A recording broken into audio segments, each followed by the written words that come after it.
अपने पसंदीदा शो के फुल एपिसोड देखने के लिए अभी डाउनलोड करें दंगल प्ले ऐप। इंसान की शक्ल में हैवान हो तुम। जिस बहन ने तुम पर दया दिखाई और तुम्हें इस घर में पनाह दी, तुम उसी का घर बर्बाद करने चली थी। शर्म आनी चाहिए तुम्हें, शर्म। हाँ, है रेवा मेरी बहन।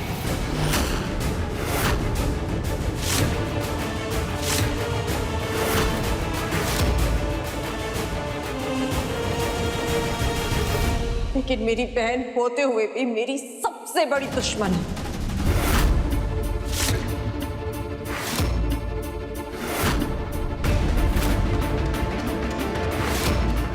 जिसने मुझसे मेरा सब कुछ छीन लिया, मेरा घर, मेरा परिवार, मेरा पति, मेरी खुशियां, मेरा सब कुछ।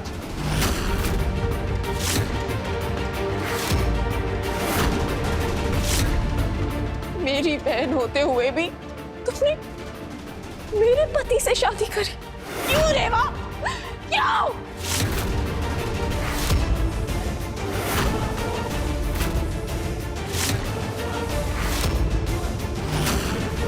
श्रुति दीदी, वो शादी मजबूरी में हुई थी। अनजाने में बना हुआ रिश्ता था वो। हमने जानबूझ के राजवीर से शादी नहीं की थी।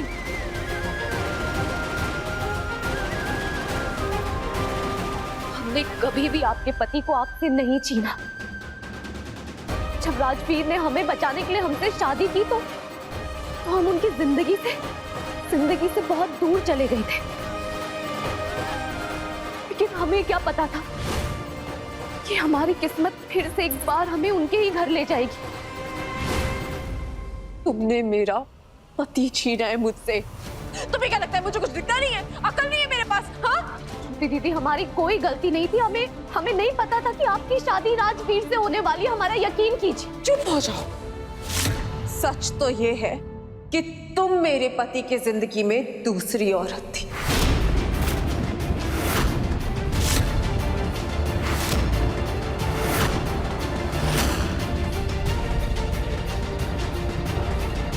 हमने आपसे आपका कोई हक नहीं छीना। सुना आपने?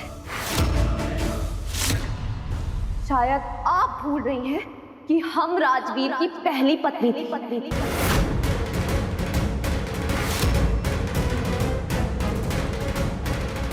और उसके बाद भी हमने यही सोचा कि कभी आप दोनों के बीच ना आए। और आप अच्छे से जानती हैं कि राजवीर और हमारे बीच पति पत्नी जैसा कोई रिश्ता नहीं था। तो आप हमें कैसे कह सकती है कि हमने आपसे आपका पति छीना है? कैसे कह सकती हैं आप ये? राजवीर ने तो हमारी जान बचाने के लिए हमसे शादी की थी। और इस बात को हम अपनी किस्मत भी मान बैठे थे कि राजवीर और हम कभी एक नहीं हो सकते। बल्कि सच्चाई तो ये है कि आपने खुद अपने अहंकार के वजह से राजवीर को खुद से दूर किया। आप साजिशें रचती रही और फिर जब उस हादसे में राजवीर की मौत हो गई तो आपने उसके जिम्मेदार भी हमें ठहराया। नहीं, चुप हो जाओ।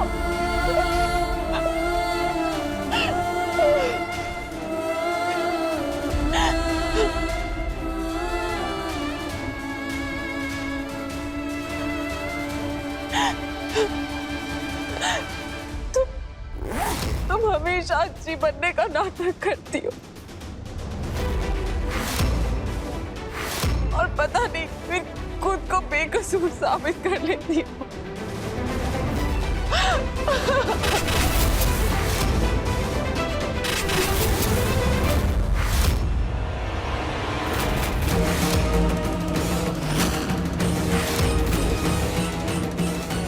पर अब और नहीं।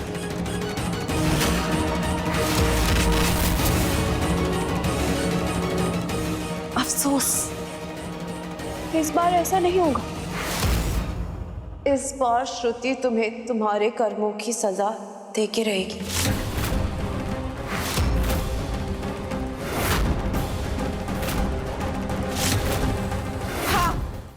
अभी सब्सक्राइब करें हमारा चैनल और पाएं अनोखा बंधन के सारे शानदार एपिसोड्स मैं कोई बावली नहीं हूँ। मैंने ही डॉक्टर को पैसे दिए थे ताकि तू मेंटल असाइलम आकर मुझे लेके जाए, और तू मुझे इस घर में लेकर आए ताकि मैं तेरा सुहाग जीत लूं।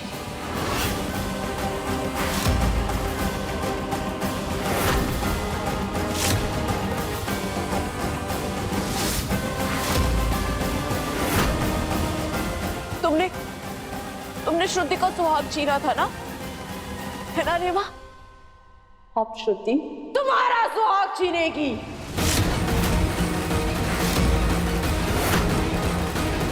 मैं सबसे पहले राघव को मारूंगी।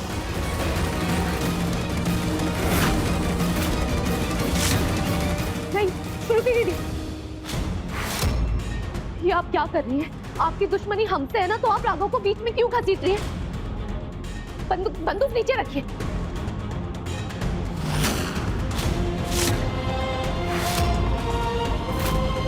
ये तो हिस्ट्री रिपीट हो रही है ना? कुछ याद आया? ऐसे ही मेरा राज खड़ा था ना यहाँ पर।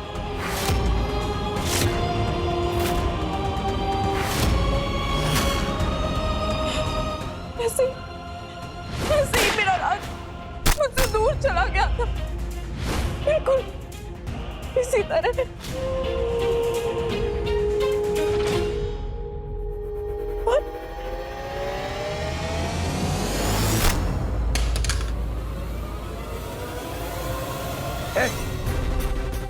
अरे नहीं इधर, अरे इधर एक बात याद रख, जब तक हम जिंदा है ना, हमरे बिटवा को कोई छू भी नहीं सकता।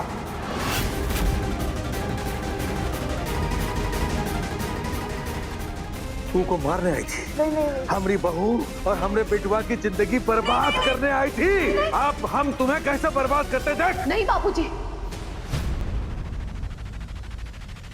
गोली मत चलाइएगा, आपको हमारी कसम है।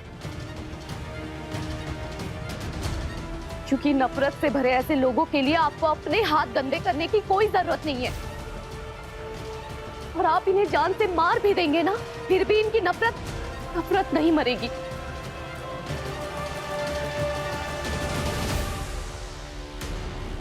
क्योंकि इन्हें समझना होगा कि इन्होंने हमारे साथ धोखा किया है।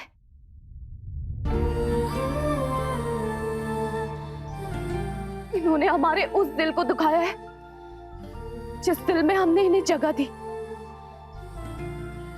बेवकूफ थे हम जो हमने इन्हें अपनी बहन माना, इन पे दया दिखाई और यहाँ इन्हें अपने घर ले आए।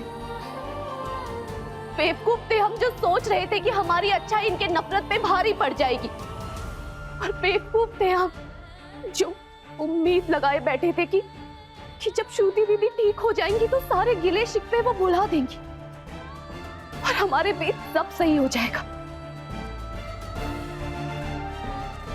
लेकिन नहीं, ये तो अपनी उसी बहन का घर तबाह करना चाहती थी जिसने इनके लिए अपने पूरे परिवार से झूठ कहा।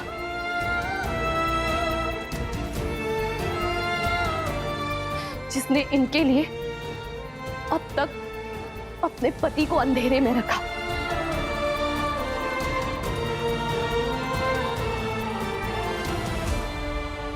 आप बहन नहीं, बहन के नाम पे कलंक है, कलंक।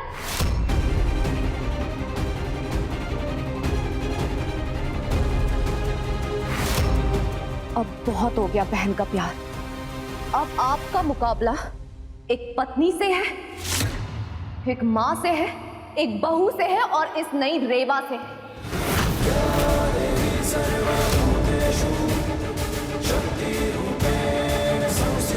और ये रेवा अपने परिवार पर आंच तक नहीं आने देगी। सुना आपने?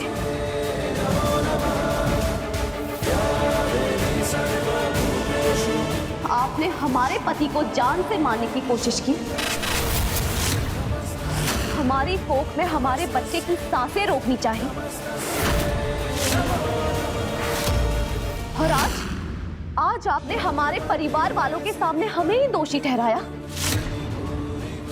आपने गलती नहीं गुनाह किया है, गुनाह। और इस गुनाह की सजा आपको मिलकर रहेगी। अब देखिए मिलके भी हम ना मिले दंगल प्ले पर टीवी से पहले।